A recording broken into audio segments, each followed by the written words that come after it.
Kalian udah lihat belum video ini? Gemes kan kita ngeliatnya ya.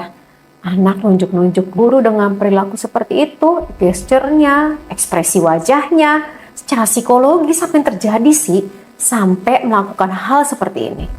Ini buat guru loh. Nah, kita selaku para pendidik ya, terutama saya, psikolog pendidikan, ini sangat prihatin sekali. Ini seperti mengalami namanya krisis adab. Percuma anak-anak ini pintar disekolahkan, tinggi ilmunya, tapi kalau nggak ada adab, itu untuk apa? Jadi kalau ilmu pengetahuan dengan adab, kita harus paham bahwa adab adalah yang utama. Langsung masuk pembahasan ke konten YouTube Poppy Amalia, terutama untuk para pendidik dan orang tua di sini terlibat untuk bisa mengambil langkah solusi apa.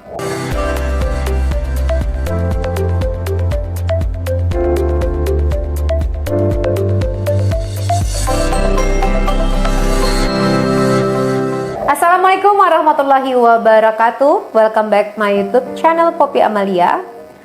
Kita ngebahasnya tentang kasus bagaimana siswa berperilaku terhadap gurunya akhir-akhir ini.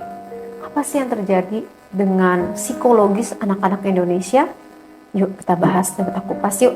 Sebelumnya kamu like, subscribe, and share terlebih dahulu. Serta kasih masukan nih, psikologi apa lagi yang harus saya bahas ke depan. Siswa berperilaku tidak sopan, mengejek guru, ada yang teriak, menunjuk, atau mempermalukan, dan guru terlihat pasif, tidak melawan. Hal ini direkam dan menjadi viral. Dari kasus seperti ini, kita akan mengupas terlebih dahulu ya. Faktor yang terjadi dengan potret ini, kasus ini bukan sekedar anak nakal atau anak-anak yang tidak mengikuti aturan, tapi ada berbagai macam faktor yang menstimulasi peristiwa ini terjadi. Pertama adalah faktor otoritas guru. Kalau kita bandingkan dengan dulu, guru tuh sangat ditakuti, disegani. Semua murid tuh takut dan khawatir kalau buat kesalahan dan tidak berani melawan. Kalau saat ini kita lihat, memang posisi guru dengan murid terlihat setara. Bukan saya nggak mendukung kesetaraan dalam bisa berkomunikasi, tapi batasannya perlu diperjelas. Karena batasannya ini tidak diperjelas, agak kesulitan nih siswa ya atau murid di sini dalam menjalankan batasannya yang benar yang mana. Jadi akhirnya karena tidak ada batasan yang clear dan jelas, siswa berani melewati batasan tersebut. Layaknya sebuah aturan yang diberlakukan. Itu tujuannya adalah untuk bisa menghormati hak-hak dari orang lain. Nah, ini batasannya yang perlu digarisbawahi. Dan di sini anak memiliki kesadaran atau murid di sini memiliki kesadaran viral akan dapat perhatian. Hingga muncullah perilaku yang reward dan ekstrim. Untuk apa? Untuk mendapatkan likes. Untuk apa dapat likes? Agar dapat get attention dari semua orang. Hal ini disebut dengan attention seek behavioral yang berbasis dengan attention dari digital. Kemudian yang berikutnya adalah kegagalan dalam pembentukan empati. Empati itu apa sih? Merasakan apa yang orang lain rasakan. Bahwa ini menyakiti orang lain, bahwa ini membuat orang lain senang, bahwa ini namanya respect. Kenapa sampai minim empati? Mungkin si murid ini atau anak-anak sekarang itu manajemen emosinya tidak begitu fokus diajarkan oleh keluarganya. Sejak kecil harusnya anak mendapat perhatian untuk ini sedih, ini marah, kamu terlihat sedih, kamu terlihat marah, diajarkan oleh orang tuanya untuk bisa mengungkapkan perasaan. Sehingga anak mulai memahami, oh ini seperti ini ya, ternyata diperhatikan seperti ini dan menyenangkan. Kelak dia dewasa tidak menyakiti orang lain. Karena empati rendah, berani mempermalukan orang lain. Berikutnya adalah group dynamics atau grup kerumunan. Sendirian mungkin dia akan tidak berani. Tapi begitu satu gerombolan, Anda lihat dari video tadi kan?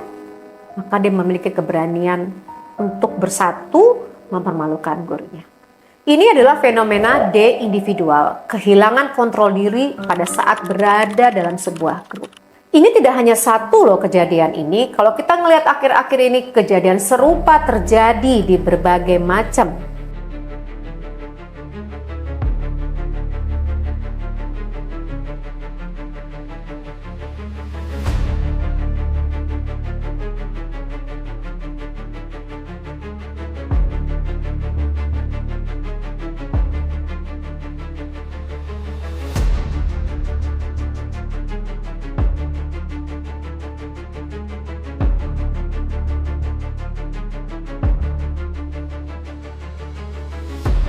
Ini sebenarnya krisis apa sih yang terjadi? Bukan sekedar bahwa ini guru yang kurang ajar atau tidak benar atau nakal, tidak. Biasanya untuk anak-anak yang melakukan tindakan seperti ini tidak memiliki authority respect.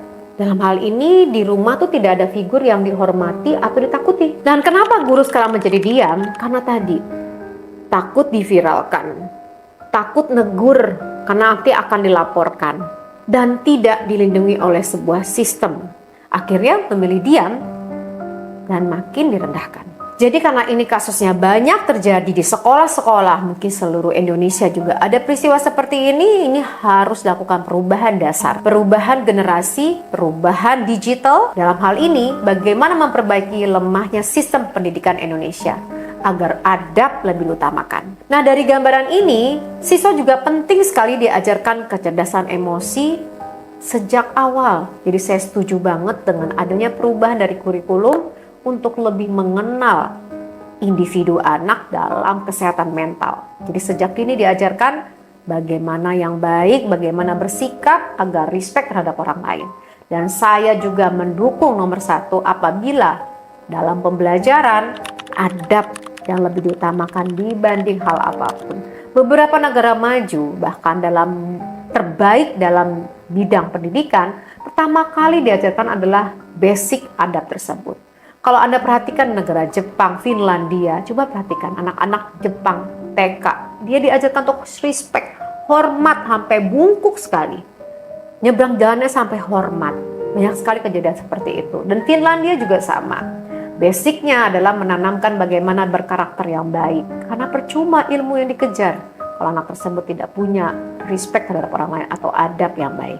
Kejadian ini dimulai dari di SMA 1 Purwakarta sekitar 16 April 2026. Setelah pelajaran selesai, siswa mengolok-olok, ada yang acungkan jari tengah, direkam tanpa sepengetahuan guru dan viral.